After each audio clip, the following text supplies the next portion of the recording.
جناب نو سمجھاون دے غرض واسطے دو حدیث پاک عرض کیتیا۔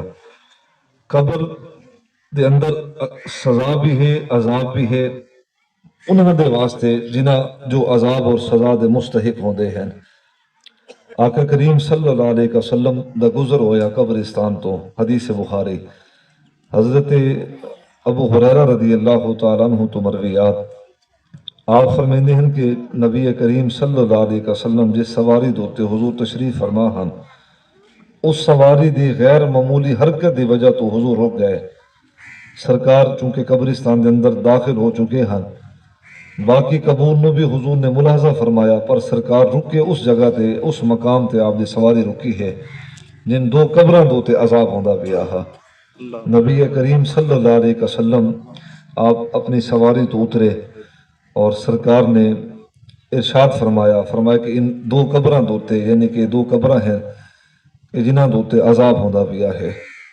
آپ نو جملہ میں عرض کیتا کہ قبر دے اندر سزا بھی ہے اور جزا بھی ہے۔ نیک بندے دے واسطے جنت دے اور ٹکڑا بن ویندا ہے اور زمین دا جتھے اللہ دا نیک بندہ ہوندا ہے، اور بعض اللہ دے ایسے نیک بندے بھی ہوندے ہیں کہ جنہاں دے واسطے جنت دی کھڑکی کھول لیتی ویندی ہے اور ہواؤں جنت دے ملدی ہیں اہل قبور دے واسطے، اور بعض دوسری طرف دوسری سمت ایسے لوگ بھی ہوندے ہیں کہ جنہاں دی قبر وحشت اور تنگی اور اللہ تبارک و تعالیٰ دے عذاب دا مرکز بندی ہے۔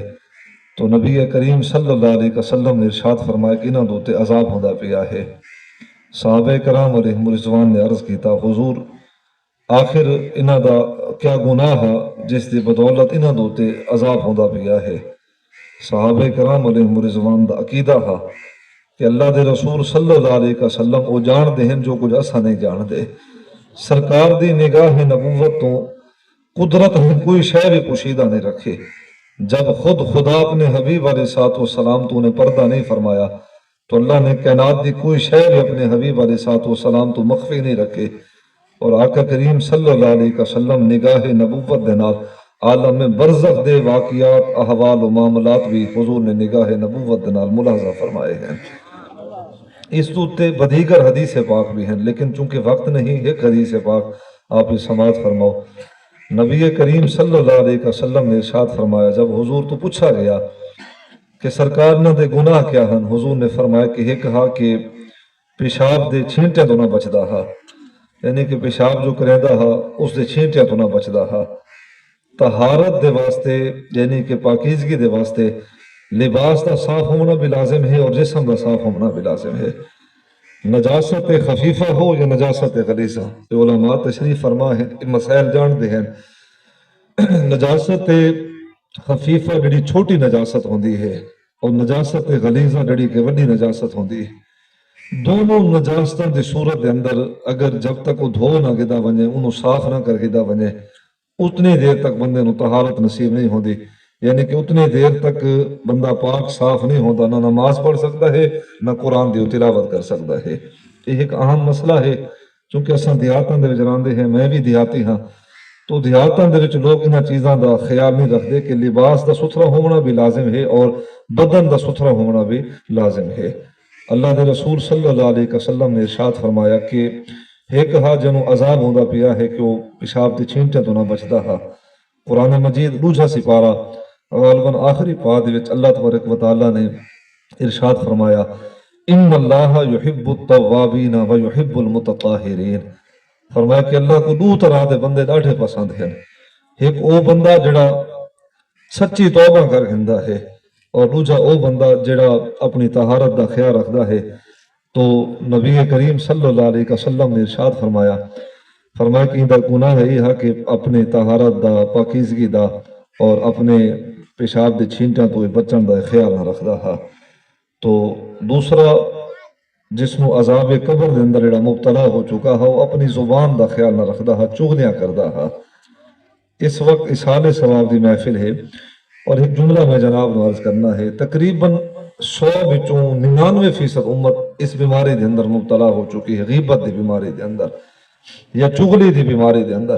بڑے بڑے چنگے چنگے معتبر بندے جٹھے ہیں، ہن تو کتاب پڑھے ہوئے بندے نو یعنی کہ سکول کالجز پڑھے ہوئے بچے بھی اس بیماری دے اندر مبتلا ہیں، جھوٹ بولنا، غیبت کرنی اور چغلی کرنی۔ صاحب علم لوگ بھی یعنی کہ قرآن اور حدیث پڑھن والے سمجھن والے بھی بیماری دے اندر مبتلا ہیں۔ اور دن کہ اگر اساں جھوٹ نہ بولو تو ساڈا جڑا نظام ہے وہ چل نہیں سکتا۔ میں تاجر ہے تو ان کی مجبوری ہے، جھوٹ تو بغیر ان کی تجارت نہیں چلتی۔ چلو سیاستدان تو انہیں بدنام ہیں جھوٹ کی وجہ تو، باقی بھی قبلہ تھل دے لوگو اگر تساں دے گنو جو بھی شخص کوئی کاروبار کرتا ہے یہ تساں جانوراں دے مال دے وپاریاں کو دیکھ گنو، یہ تساں سودے سلف دے اندر معاملات کو دیکھ گنو۔ میں کوئی تنقید دی غرض نال نہیں جملہ عرض کردا پیا، آپ میرا مزاج جان دے ہو، میں صرف جناب نو ایک بیداری دا شعور دینے واسطے جملہ عرض کردا پیا۔ تو یہ جھوٹ، یہ غیبت، یہ چغلی یہ بہت بڑا کبیرہ گناہ ہے۔ عام طور تے تھیندا ہی میں ہے کہ بندہ جھوٹ بولیندا ہے اور بندہ کہیں دی غیبت کردا ہے، وہ کو نہیں پتا حدیث پاک ہے کہ حضور نے ارشاد فرمایا کہ جب کوئی شخص کسی دی غیبت کردا ہے تو ان دے سیئات یعنی کہ ان دے گناہ جس دی غیبت ہوندی پئی ہے وہ اس دے اعمال وچ پاتے ویندے ہیں اور ان دے نیکیاں اس دے اعمال وچ پاتے ویندے ہیں۔ تو فرمایا کہ دو شخص ہیں، انہاں دے وچوں دوسرے شخص دی جڑے گناہ اور عذاب دا سبب بنا ہے وہ گناہ ہے کہ وہ غیبت کردا ہا، اپنی زبان دی حفاظت نہ کردا ہا۔ شیطان تو پوچھا گیا ہا، اللہ دے کہ نیک بندے نے پوچھا کہ شیطان دس تو کیڑے دو طریقے دے نال بندے مومن دو تے تو وار کرینا ہے؟ شیطان نے آکھا ہے کہ یہ آنکھیں ہے ان دے ذریعے میں وار کرینا ہاں، دوسری یہ زبان ہے میں ان دے ذریعے وار کرینا۔ میرے کول یہ دو ہتھیار ہیں پہ میں بندہ مومن دو تینا دو ہتھیاروں دے ذریعے وار کرے دا۔ اور حضرت شیطان نے جب یہ گال کی تھی کہ میں اگلے بندے دوتے نگاہ کے ذریعے بھی میں وار کریں دا ہاں اور زبان دے ذریعے میں وار کریں دا ہاں، تو یہ دیکھ گنا کہ لوگ نگاہوں دی حفاظت بھی نہیں کریں دے۔ یہ نگاہ اے اکھ اے ایمان دی حفاظت دی ضمانت ہا اور یہ زبان اے اعمال دی حفاظت دی ضمانت ہے۔ ایک شے ہے ایمان دی ضمانت دی ذریعہ ضمانت اور دوسری شے ہے اعمال دی ضمانت دا ذریعہ و ضمانت۔ تو حضرت اگر کہیں شخص اپنی نگاہ دی حفاظت نہیں کی تھی وہ اپنے ایمان دی حفاظت نہیں کی تھی، اور کہیں اپنی زبان دی حفاظت نہیں کی تھی وہ اپنے اعمال دی حفاظت نہیں کی تھی۔ یہ زبان تالا ہے اور تیرے عمل دل دے اندر محفوظ اور مکفل ہو چکے ہیں۔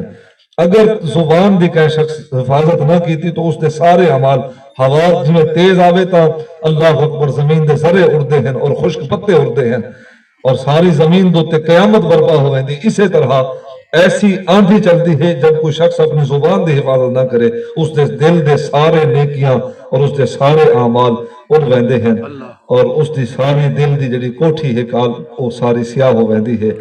تو اللہ دے رسول صلی اللہ علیہ وسلم نے ارشاد فرمایا کہ ایک ہا جڑا کہ پیشاب دے چھینٹے تو نہ بچدا ہا اور دوجا ہا جڑا اپنی زبان دی حفاظت نہ کردا ہا، چغلیاں کردا ہا، انہاں دے گناہاں جن دے بدولت انہاں نوں قبر دے اندر عذاب ہوندا پیا ہے۔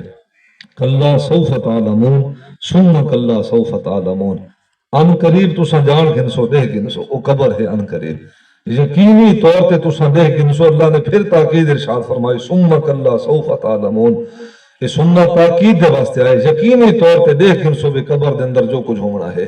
اگر اعمال چنگے ہو سن وقت بھی دیکھ گنسو، رب دا وعدہ ہے جنت دے باغاں دے وچوں جنتوں دی قبر باغ ہو سی۔ جے اگر اعمال چنگے نہ ہوئے تو وقت بھی دیکھ گنسو کہ وہ قبر جہنم دے گڑھاں دے وچوں گڑھا ہو سی۔ پیچھے کہیں دی دعا کم نہیں آونے، پیچھے کہیں دا اللہ اکبر کم نہیں آونا اگر انسان اپنے واسطے کوئی ہیلا نہ کیتا۔ تو او جملہ سماعت فرماؤ، اے آقا کریم صلی اللہ علیہ وسلم دی رحمت ہے، آپ دی شفقت ہے کہ سرکار ان قبرستان دے حاضر ہوئے اور انہاں قبروں والوں واسطے حضور نے خشک حضور نے سبز چھڑیاں رکھیاں، کھجور دیاں شاخاں رکھیاں اور حضور نے ارشاد فرمایا کہ سبزہ بھی اللہ دا ذکر کردہ ہے، اللہ دی تسبیح و ثنا پڑھتے ہیں، بیان کرتے ہیں۔ فرمایا کہ جب تک اے سبزہ سبز راسی ساوا راسی، فرمایا کہ نہ قبر دے اندر جڑے ستے ہوئے ہیں نہ دوتے عذاب نہ آسی۔